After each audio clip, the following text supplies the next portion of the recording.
Para el español, por más liberal y avanzado que sea, no vacilo en decirlo, el ideal femenino no está en el porvenir, ni aun en el presente, sino en el pasado. La mujer se ahoga presa en las estrechas mallas de una red moral menuda, muy menuda. Para el español todo puede y debe transformarse. Solo la mujer ha de mantenerse inmutable.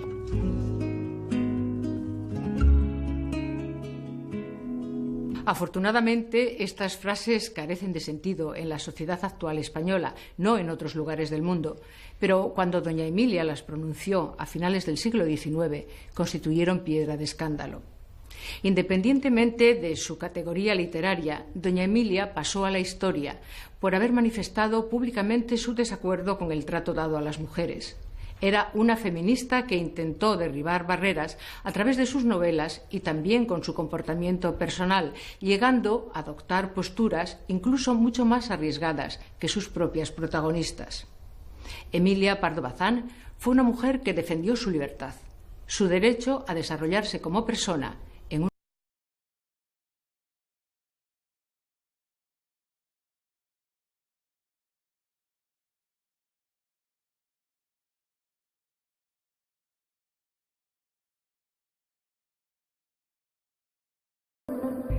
Por más que todavía hay hombres partidarios de la absoluta ignorancia de las mujeres, la mayoría va prefiriendo en el terreno práctico una mujer que sin ambicionar la instrucción fundamental tenga un baño, barniz o apariencia que la haga presentable. Si no quieren a la instruida, la quieren algo educada en lo exterior y ornamental. Emilia Pardo Bazán, como Concepción Arenal, abogará por el acceso a la cultura de las mujeres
Hija única del matrimonio formado por José Pardo Bazán y Amelia de la Rúa, Emilia llegó al mundo el 16 de septiembre de 1851, en La Coruña.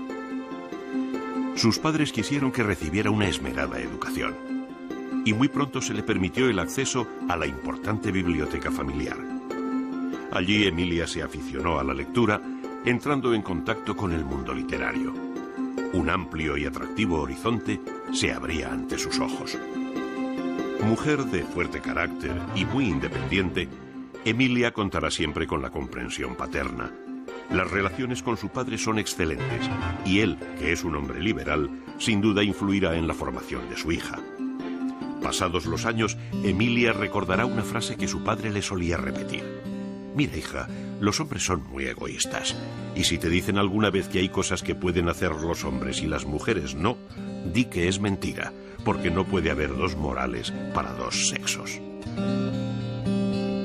De don José Pardo Bazán, yo destacaría dos valores fundamentales de su carácter, que seguramente los hereda su hija, por genética, pero que también han sido inculcados por educación.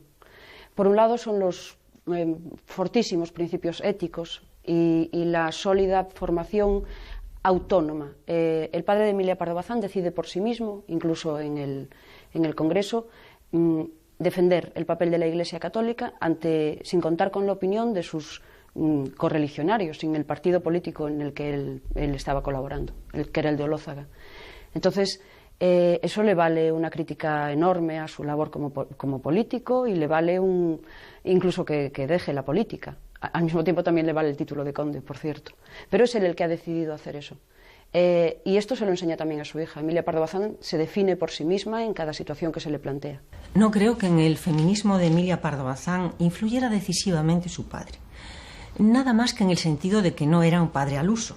Es decir, ella cuenta en una ocasión que una amiguita suya, una adolescente, le preguntó a su padre: «Papá, ¿Rusia está al norte?» Y el padre le contestó: «Una mujer de bien no necesita saber eso». Bueno, el padre de doña Emilia no era así, era un hombre de un talante liberal. Yo creo que en el feminismo de ella influyó fundamentalmente el krausismo. Es probable que desde muy niña Emilia soñara con convertirse en una importante escritora. Cuentan que a los 9 años escribía versos y que a los 16 publicó poesías en el Almanaque de Galicia.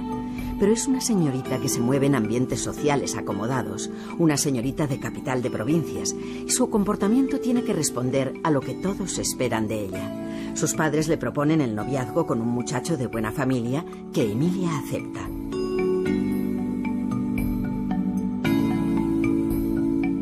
En 1868 se casa en la granja de Meirás, que era propiedad de sus padres, con el joven y prometedor estudiante de Derecho, José Quiroga.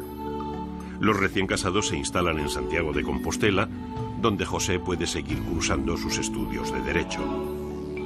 Aquel año de 1868 pasaría a la historia como el de la Gloriosa, la revolución cuyo objetivo era expulsar de España a Isabel II, terminar con el gobierno de los Borbones. Los cambios políticos derivados de la nueva situación iban a incidir en la vida del joven matrimonio. El padre de Emilia, José Pardo, resultó elegido diputado a Cortes por Carballiño y toda la familia se traslada con él a Madrid.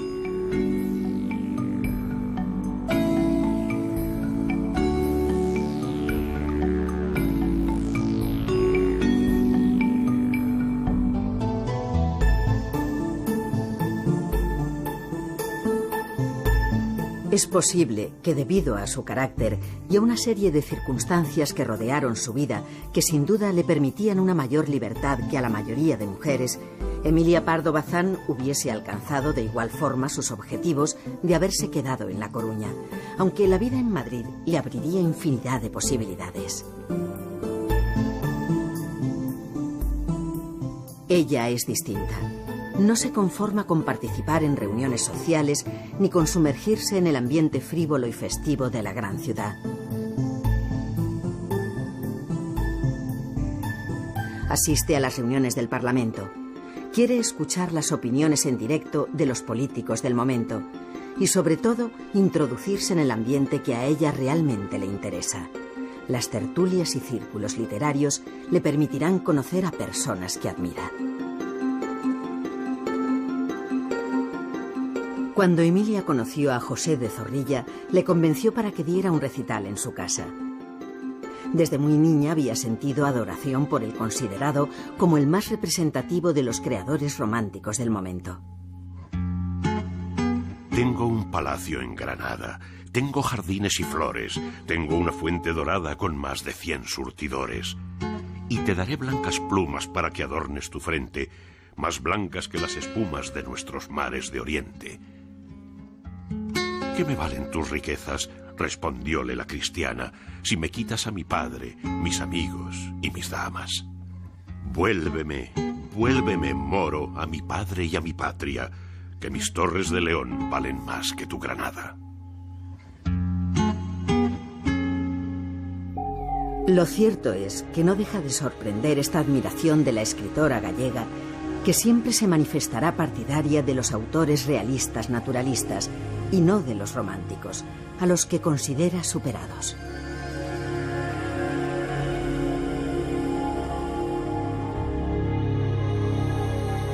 Doña Emilia tiene una mezcla de romanticismo y realismo. Más realista, ese es el aspecto que conocemos más, pero tiene una inclinación romántica que se nota en su admiración por escritores como Zorrilla, que por cierto no sé si fue correspondida. Y y que se ve en algunas de sus obras. Es curioso que su último relato, El árbol rosa, se ve bien lo que es la nostalgia del romanticismo. Es un relato que podría parecer hasta didáctico, porque se trata de la frustrada seducción de una jovencita burguesa por un chico que la cita en el Retiro de Madrid debajo de un árbol rosa florecido, y que ella se enamora. Y un día él le propone ir a sitio más íntimo. Entonces ella le dice que lo quiere muchísimo, pero que no le pida eso. Y él coge una florecita rosa y se la guarda y desaparece. Le dice que la va a volver a llamar y no le escribe diciendo que se tiene que marchar. Ella indaga en esa ciudad de provincias de donde le han dicho que él es y no existe esa persona. Es decir, pretendía seducirla. Y uno piensa, bueno, pues es una historia de seducción, una burguesa que sus principios morales la han salvado. Pero esta chica se casa poco después con un indiano y la última escena es esta joven madre con un niñito de 3 años paseando por el Retiro y mirando el árbol rosa que está palpitante de vida, de pasión, de belleza. Y es pues eso, el realismo de la moral que se ha impuesto, pero la nostalgia de esa pasión romántica que no pudo ser. Existe un pequeño texto de doña Emilia donde ella deja libre también su romanticismo. Está dedicado a la fachada de la iglesia de Santiago de La Coruña, que la escritora contempla todos los días desde su mesa de despacho.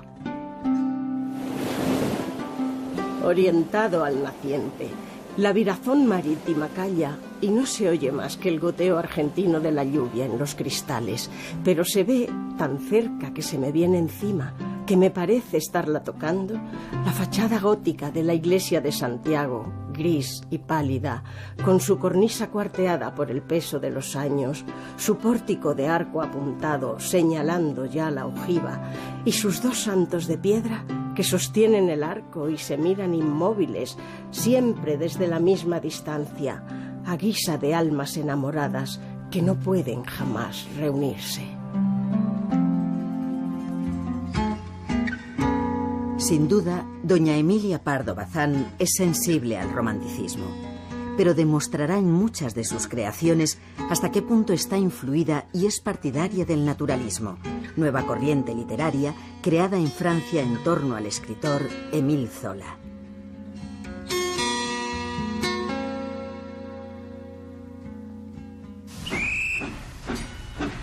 Gracias a su estatus social, Emilia tiene la oportunidad de viajar por Europa y conocer de cerca la realidad cultural de algunos países.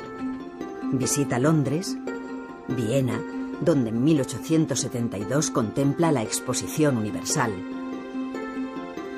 Pero será Francia quien ejerza un mayor atractivo. Allí pasará temporadas de descanso en el elitista balneario de Vichy, en el que conocerá al escritor Víctor Hugo. En una de sus estancias en Francia, aprovechará para pasar unos días en París, donde visita a Zola. Entra en contacto con los más destacados escritores franceses del momento y participa en las tertulias de los hermanos Goncourt.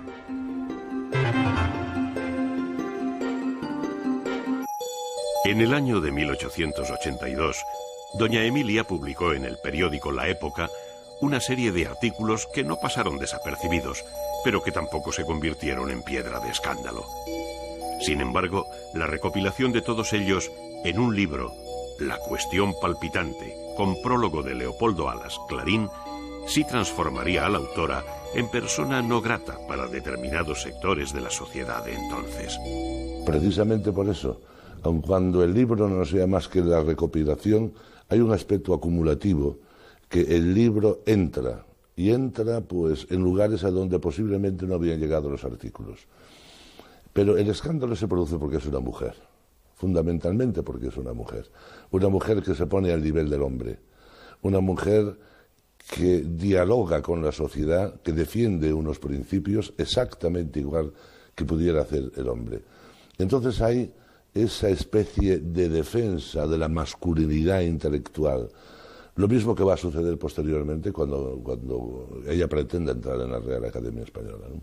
Yo creo que la cuestión palpitante es la presentación en sociedad de Emilia Pardo Bazán. Es la gran presentación en la élite intelectual de la época. Ella está haciendo una divulgación rigurosa, histórica y crítica, de crítica literaria sobre el naturalismo, sobre algo que palpitaba en ese momento, y lo está introduciendo en los círculos intelectuales. En principio lo introduce en artículos y luego, una vez recibida la aquiescencia de Menéndez Pelayo y una vez amparada por un prólogo de Clarín, decide atacar.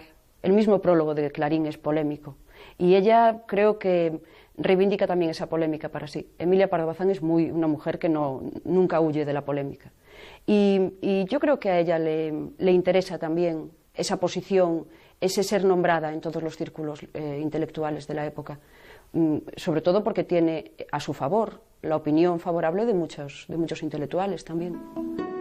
Incluso la cuestión palpitante tendría consecuencias insospechadas en la vida íntima de la autora.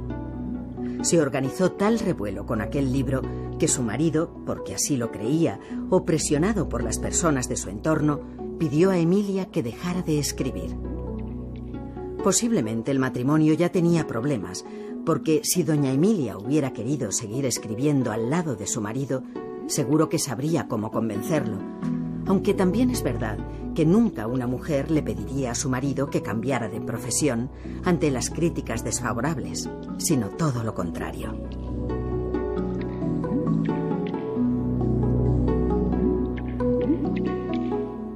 La conveniencia o no de que Emilia Pardo Bazán siguiera escribiendo, dicen fue el desencadenante que llevó a la ruptura del matrimonio Quiroga Pardo Bazán.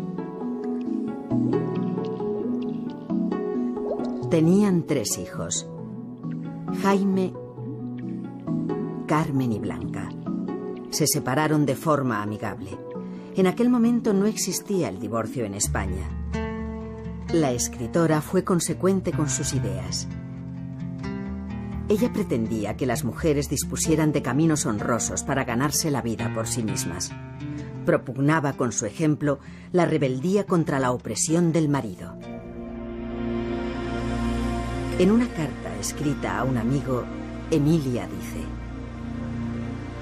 Me he propuesto vivir exclusivamente del trabajo literario, sin recibir nada de mis padres, puesto que si me emancipo en cierto modo de la tutela paterna, debo justificar mi emancipación no siendo en nada dependiente. Y este propósito del todo varonil reclama de mí fuerza y tranquilidad. Si pensase en ese dualismo mío interior, no cumpliría mis compromisos editoriales, porque dormiría mal, estaría rendida al día siguiente y adiós producción y adiós 15 cuartillas diarias. Probablemente ella fue mucho más valiente en su vida que sus protagonistas de ficción. Bueno, hay protagonistas de su novela que realmente asumen su condición hasta las últimas consecuencias. Hay personajes de toda su obra que realmente rompen con lo que podríamos decir la cultura dominante y sobre todo el código de valor o los códigos de valores que estaban vigentes.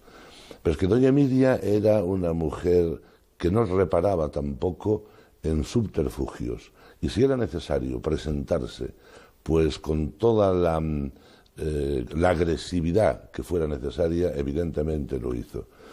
Yo creo que es una persona que muchas veces, ya lo decía Pereda, esta mujer que se mete en todo, absolutamente en todo, como si no pudiéramos prescindir de ella durante las 24 horas del día, ella también procuraba ese escándalo. Por motivos publicitarios, muchas veces en favor de ella, muchas veces en favor de la condición de la mujer. Doña Emilia fue muy valiente, porque tropezó con unas dificultades sociales muy grandes, pese a su clase social y pese a las muchas ayudas también con que contó. Sus protagonistas, algunas son muy valientes. Amparo, de la Tribuna, es una mujer valiente.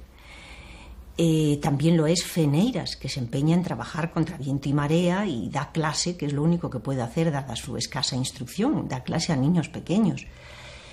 Y Asís, la protagonista de Insolación, en fin, se acuesta con un hombre sin estar casada con él, un hombre al que ha conocido unos días antes, y además sale a la ventana, al balcón, para que todo el mundo los vea juntos. Es decir, eso es un comportamiento que en la época se calificó de muy escandaloso. Es decir, que son mujeres, muchas de ellas valientes. Pero también hay protagonistas como las de la dama joven, esa jovencita con un gran talento para el teatro, que no se atreve a dar el paso y acata lo que son las directrices de la familia y de ese novio que no quiere que sea actriz, y su talento se frustra. Tal vez sea Amparo, la protagonista de su novela La Tribuna, quien mejor encarne ese tipo de mujer que defiende la escritora. Cuenta doña Emilia que a Amparo se le hinchaba el seno agitado, en medio de la vulgaridad e insulsez de su vida diaria y de la monotonía del trabajo siempre idéntico a sí mismo. Tales azares revolucionarios eran poesía, novela, aventura, espacio azul por donde volar con alas de oro.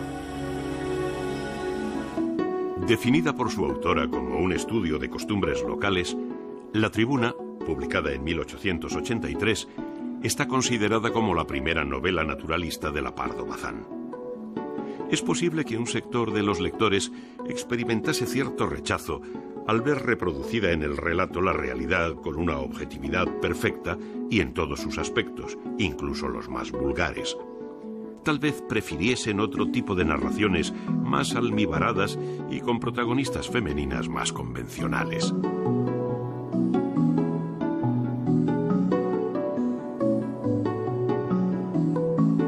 Amparo es una muchacha humilde que se convierte en una de las cigarreras de Marineda. A través de este personaje de La Tribuna, doña Emilia introduce al lector en una dura actividad laboral de una fábrica de tabaco. En la narración no falta la conquista del señorito que promete matrimonio a la cigarrera, ni la ingenuidad de ésta al creer que la educación y la cultura harán en la práctica a todos iguales.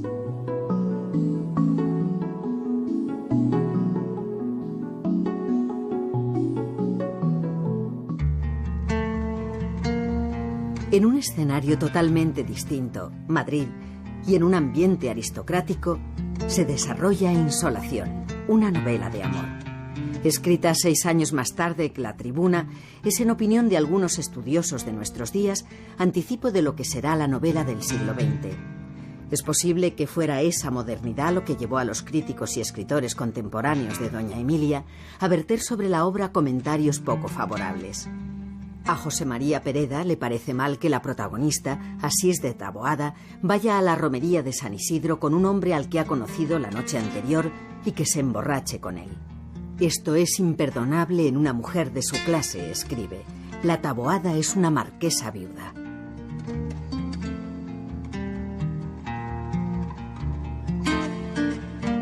Leopoldo Alas Clarín opina que probablemente Insolación sea la peor obra escrita por doña Emilia, y la califica de antipático poema de una jamona atrasada de caricias. Clarín arremete sin ningún miramiento contra esta novela de la escritora gallega. Clarín era un extraordinario crítico, pero Clarín era un poco venado y se dejaba llevar muchas veces por impresiones que a él le llegaban. Es muy posible que doña Emilia, que es como una proa de un barco, que va rompiendo necesariamente el mar y va dividiéndolo, le llegaran denuncias a Clarín, alguna de ellas de Galicia, pienso en Murguía, por ejemplo, denuncias de cómo ella utilizaba el prestigio de Clarín para un poco en su favor, y esto le podría predisponer. Que una mujer que sea capaz de defender el naturalismo y que al mismo tiempo milite en el carlismo era algo que le rompía los esquemas a Clarín. La relación de Clarín y de la Pardo Bazán sigue teniendo un punto misterioso a pesar de las investigaciones que se han hecho. Y yo tengo mi propia teoría. Empezaron siendo amigos, él parecía admirarla y de pronto empieza a odiarla. Hace unas críticas feroces y siempre que puede habla mal de ella e incluso de su literatura. Yo tengo la teoría de que el odio proviene de que ella no hizo crítica a la regenta. Y eso Clarín no lo pudo perdonar. Porque en el fondo Clarín es de una enorme vanidad. Y esto de que doña Emilia no le alabara su gran novela, creo que no se lo pudo perdonar nunca. La temática desarrollada en Insolación sin duda tenía que despertar reacciones adversas en una sociedad que defendía la doble moral. Todo ello unido al convencimiento de muchos que consideraban el contenido de la novela autobiográfico, la convirtió en tema de conversación de todos los corrillos literarios. En estos ambientes se daba por segura la relación que doña Emilia había mantenido con Lázaro Galdiano durante una estancia en Barcelona, donde ella había acudido a visitar la Exposición Universal de 1888. Algo debió suceder, según se ha podido comprobar años después, al conocer las cartas de doña Emilia a Benito Pérez Galdós, con quien sí mantuvo una relación de casi 20 años de una forma discreta. En una de estas cartas, la escritora reconoce su falta y le pide perdón. Mi infidelidad material no data de Oporto, sino de Barcelona en los últimos días del mes de marzo, 3 después de tu marcha. No me resolví a perder tu cariño, confesando un error momentáneo de los sentidos, fruto de las circunstancias imprevistas. Eras mi felicidad, y tuve miedo a quedarme sin ella. Creía yo que aquello sería para los dos culpables igualmente transitorio y accidental. Me equivoqué. Me encontré seguida, apasionadamente querida y contagiada. El reconocer la infidelidad. Hombre, hay hombres que es posible que lo hagan. De otra forma, por otra parte, hay que pensar que Galdós no era su marido. Galdós, al fin y al cabo, fue un amante, parece ser, con el que mantenía además una relación de amigo permanente, era su consejero también, pero no cabe duda que esto significa asumir unas responsabilidades, asumir un riesgo, porque al fin y al cabo el equilibrio emocional era fundamental también para doña Emilia. Doña Emilia reconoció su infidelidad cuando Galdós se la echó en cara. Mientras no se le echó en cara, se calló. Porque la justificación que le da es que había sido un error momentáneo de los sentidos. Es maravilloso, es el gran pretexto y la gran disculpa. Le dice que no se lo quiso contar porque no quería poner en peligro la relación de ellos dos, porque ella estimaba muchísimo a Galdós. Es decir, fue sincera a posteriori, no a priori. Y la justificación también es que ella se sintió muy querida por José Lázaro Galdiano. Es decir, pensó que iba a ser una aventura para los dos, pero le dice que se sintió querida y perseguida y contagiada. Esa es su disculpa. Emilia Pardo Bazán tiene entonces 37 años. Su producción literaria es importante. Han pasado 12 años desde que ganó su primer premio literario con un estudio crítico sobre Feijóo y publicó su primer y único poemario. Fue el año de 1876, el mismo en que nació su primer hijo, Jaime. En este tiempo ha escrito varias novelas, entre las que destacan por su popularidad Los Pazos de Ulloa y La Madre Naturaleza. Pero no se ha dedicado exclusivamente a esta modalidad literaria. También ha escrito ensayo, cuentos, libros sobre gastronomía y publicado en prensa y revistas nacionales y extranjeras. Precisamente de una de esas colaboraciones en la prensa extranjera hablará a Galdós. Hice un trabajo para la Fortnightly Review sobre la mujer española. Yo estoy contenta de él, pero es un poquito fuerte. Armaría un alboroto si se publicase en España. Emilia Pardo Bazán era consciente de la sociedad en que vivía, pero ella es valiente. Nadie duda hoy de la fuerte personalidad de esta mujer que posiblemente contó con apoyos para poder llegar a ser ella misma, apoyos de los que carecían otras mujeres. De hecho, el escrito al que alude fue publicado al año siguiente, en 1890, en La España Moderna, la revista que dirigía Lázaro Galdiano. Emilia Pardo Bazán va a utilizar y va a aprovecharse de su situación social y también de su prestigio en el mundo literario para seguir trabajando por la emancipación de las mujeres. Y así dirigirá una importante colección, Biblioteca de Mujeres, en las que se van a publicar por primera vez en España textos importantes del feminismo internacional. Lo que resulta verdaderamente sorprendente es la decisión de doña Emilia, no de escribir la segunda parte de su novela La Tribuna, sino el futuro que elige para Amparo, la protagonista. Es probable que Emilia haya escrito Memorias de un solterón en una de sus temporadas de descanso en el Palacio de Santa Cruz, situado en una zona verdaderamente privilegiada, cercana a La Coruña. En esta novela, segunda parte de La Tribuna, el protagonista, el hijo de Amparo y del señorito que la engañó, consigue que éste se case con su madre. Resulta curioso que doña Emilia premie a su protagonista con el matrimonio con un hombre que no la quiere y que además es ya un carcamal. Hoy se diría que más que premio era un castigo, aunque es posible que los conceptos hayan cambiado, y también debe tenerse en cuenta la conveniencia de que el muchacho pudiera tener un padre reconocido, a pesar de ser ya un hombre hecho y derecho que trabaja como tipógrafo socialista. Aunque también es verdad que en esta novela manifiesta abiertamente su defensa de la emancipación femenina.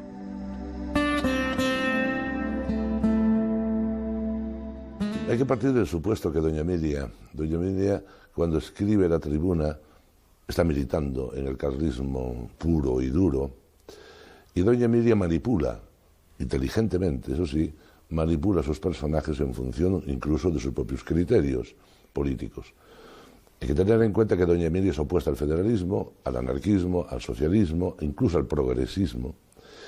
Y entonces lo que queda muy claro y muy reflejado es que esta mujer se desclasa, pierde su condición de obrera o su condición de mujer de la sociedad baja para dar el salto al contraer matrimonio con una persona que no es de su condición.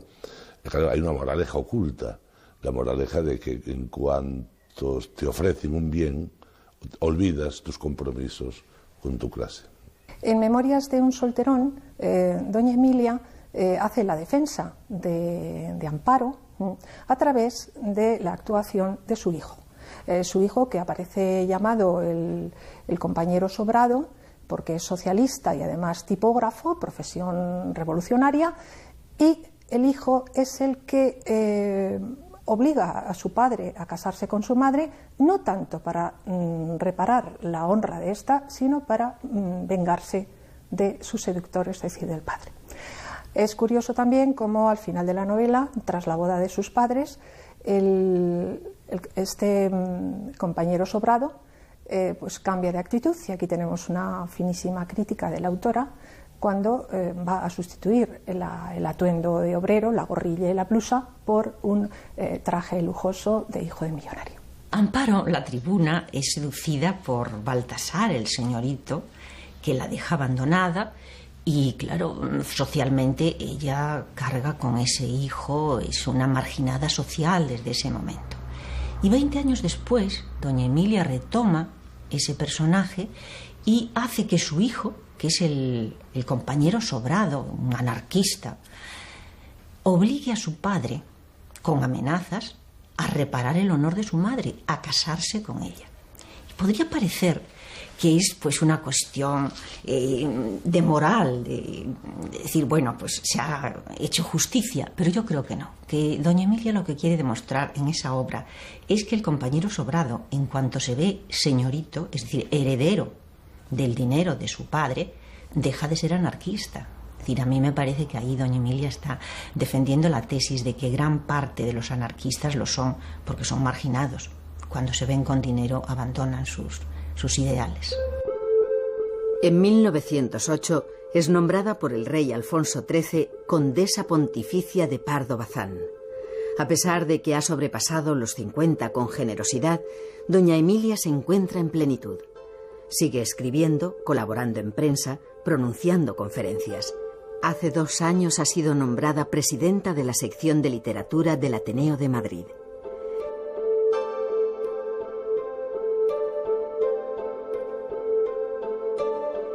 Ella será la primera mujer en ocupar este cargo. Méritos no le faltan. Sin embargo, aún no había conseguido uno de sus anhelos mayores: el ingreso en la Real Academia de la Lengua.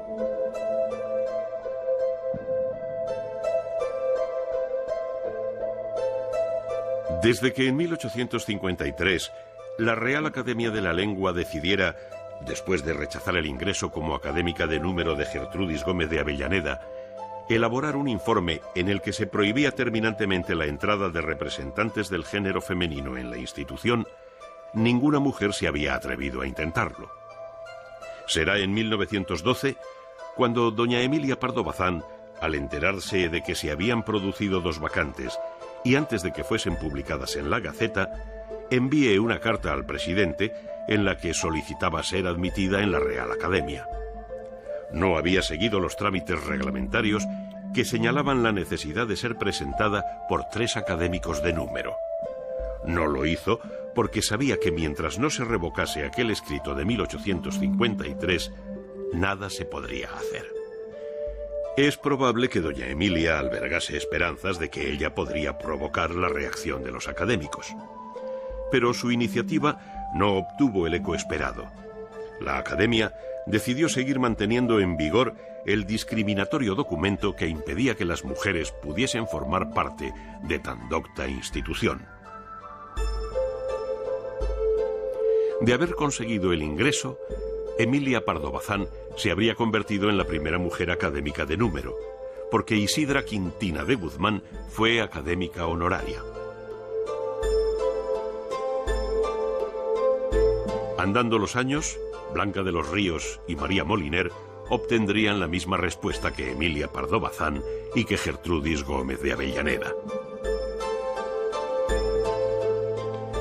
Por fin, en el año 1979, la Real Academia de la Lengua se decide a abrir sus puertas a las mujeres.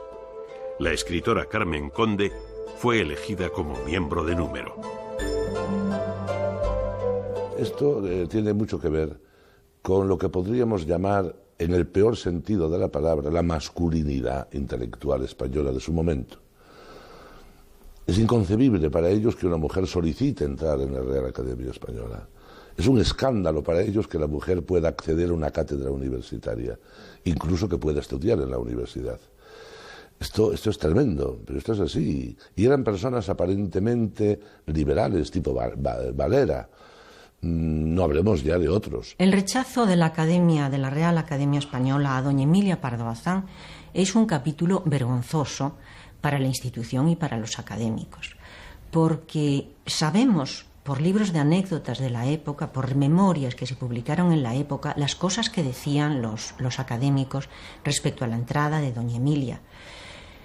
Es tremendo que Valera, que publicó un folleto que se llamaba Las mujeres y las academias y que procuraba justificarlo con argumentos históricos, en la intimidad con sus colegas les dio un argumento. Debían decirle que los sillones de la Academia eran antiguos y no podían cambiarse, y que la circunferencia de doña Emilia no cabía en los sillones de la Academia. Se ha dicho que tal vez para compensar a doña Emilia del rechazo sufrido en la Academia, se la nombró catedrática de lenguas neolatinas en la Universidad Central de Madrid. Ella será en 1916 la primera mujer que ocupe una cátedra, pero sin oposición. Habrían de pasar 37 años para que otra mujer, Ángeles Galino, la obtuviese.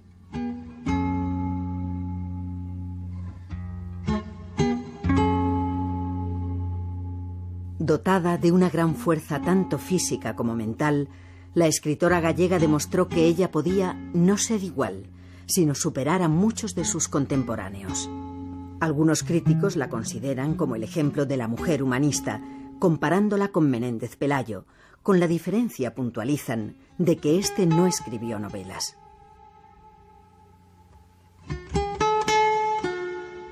Doña Emilia es una extraordinaria escritora, ¿no? Decía Lafay en el año 1888 que doña Emilia era la primera escritora de Europa. Posiblemente lo haya sido. Doña Emilia es de una cultura inmensa y sobre todo de una curiosidad intelectual en la que no se escapaba ninguna cuestión que no cayera bajo su objetivo de análisis. Yo entiendo que esta mujer llega a ser de Inglaterra o llega a ser francesa y tendría estatuas en todas las principales ciudades del país. Yo destacaría en doña Emilia Pardo Bazán el hecho de que es la primera escritora auténticamente profesional, es decir, que vive de su literatura, que su literatura le da éxito, prestigio y también dinero. Por otra parte, pues hay una serie de temas que resaltan por su modernidad, por ejemplo, la exaltación del trabajo. Ella fue una gran trabajadora, ella que fue una dama es una gran trabajadora, pero es que, sobre todo, en sus novelas, particularmente en La Tribuna, va a presentar como protagonismo obrero por primera vez en la literatura española. Y mucho más singular, la protagonista va a ser una mujer. Por primera vez se habla del trabajo de una mujer en una fábrica. Por otro lado, pues doña Emilia va a tratar de un tema tan actual para nosotros como el de los malos tratos, los malos tratos en el marco doméstico, malos tratos a la mujer provocados por el hombre y también por el padre. Y esto lo encontramos en numerosos cuentos. Incluso hay en uno de los cuentos, El indulto, hay una frase que sorprende por su modernidad. La frase más o menos dice, en lugar de protegerla la ley, la obliga a vivir maritalmente con su asesino. A doña Emilia hay algo que nadie le pudo negar, ni incluso sus enemigos más acérrimos, y es que escribía muy bien. Es decir, tenía un dominio absoluto del lenguaje que no suena nunca libresco. Es decir, es un estilo de párrafo amplio y cuando quiere ser coloquial lo sabe ser también como nadie. Por otra parte, construye muy bien las novelas. Las estructuras de las novelas de doña Emilia están muy bien hechas y responden perfectamente a lo que quiere contar. Y por otra parte, no es en absoluto provinciana, como eran otros escritores que incluso consideramos grandes, como Pereda.